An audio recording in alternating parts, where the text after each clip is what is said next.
నమస్తే అండి. ఈరోజు స్టఫ్డ్ మిర్చి తయారు చేసి చూపించబోతున్నాను. మిర్చిని శుభ్రంగా కడిగి నీళ్ళన్నీ ఆరబెట్టేసుకొని ఇట్లా ఒక్కొక్క మిర్చిని చాకు తీసుకొని నిలువుగా ఘాటు పెట్టేసి లోపల సీడ్స్ తీసేయాలి.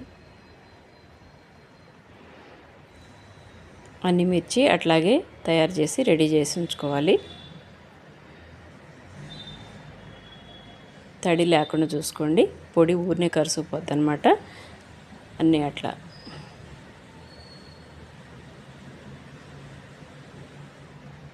దీనికి స్టఫ్ చేయటం కోసం పుట్నాల పప్పు, వాము ఈ రెండు తీసుకున్నాను. మిక్సీలో వేసుకోవాలి వీటిని. పుట్నాల పప్పు వీటికి సరిపడా కాకుండా ఇంకొంచెం ఎక్కువ పొడి వచ్చేటట్టు గ్రైండ్ చేసుకోవాలి. దానికి సాల్ట్ వేసి గ్రైండ్ చేసుకోవాలి. ఒక గిన్నెలో వేసి పౌడర్ని తర్వాత కొద్దిగా నెయ్యి వేసి 1 టేబుల్ స్పూన్ నెయ్యి వేసి శుభ్రంగా నెయ్యినంతా కలిపేయాలి బాగా చేత్తోటి. కారం అదేమీ ఎక్కర్లేదు, జీలకర్ర కానేమి.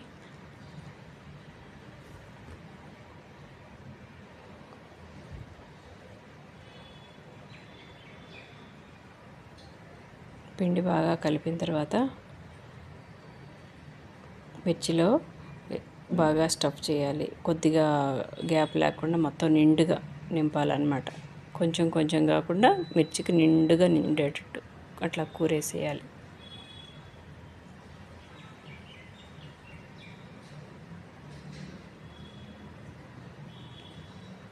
పిండి అట్లా కొద్దిగా మిగలాలన్నమాట.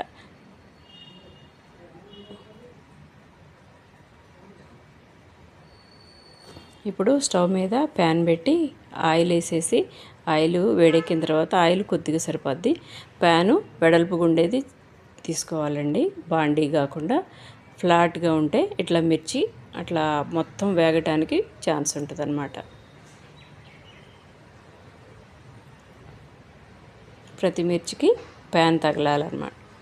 ఇప్పుడు అన్నీ దాని మీద ఒకదాని పక్కన ఒకటి పెట్టిన తర్వాత మూత పెట్టేసుకొని మూత పెట్టిన తర్వాత ఎక్కువసేపు కాకుండా 1 నిమిషం అట్లా మూత వచ్చేసి తర్వాత మూత తీసి చెక్ చేసుకోవడానికి.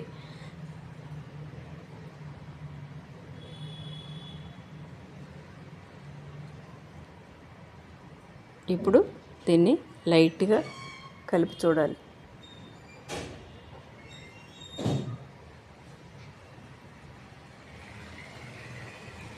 షేపు పాడైపోకుండా నీట్గా ఒకదాని పక్కన ఒకటి అట్లా కలిపి తిప్పేసి రెండో వైపు కూడా వేగటానికి వీలుగా మీరు ఏదైనా గరిటె పెట్టి కలిపారంటే పిండి బయటకు వచ్చేస్తుంది. అట్లా కాకుండా జాగ్రత్తగా ఒక మిర్చి తర్వాత ఇంకో మిర్చి.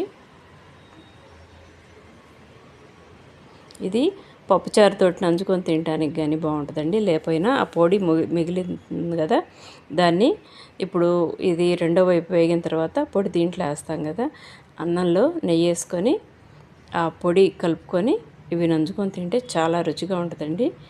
ఈ రెసిపీ మీకు నచ్చినట్టయితే వీడియోని లైక్ చేయండి.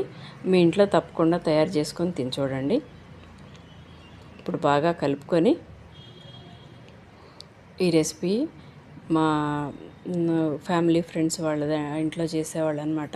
రామాయమ్మ గారని వాళ్ళ ఇంట్లో రెంట్కున్నప్పుడు తను చేసేదండి.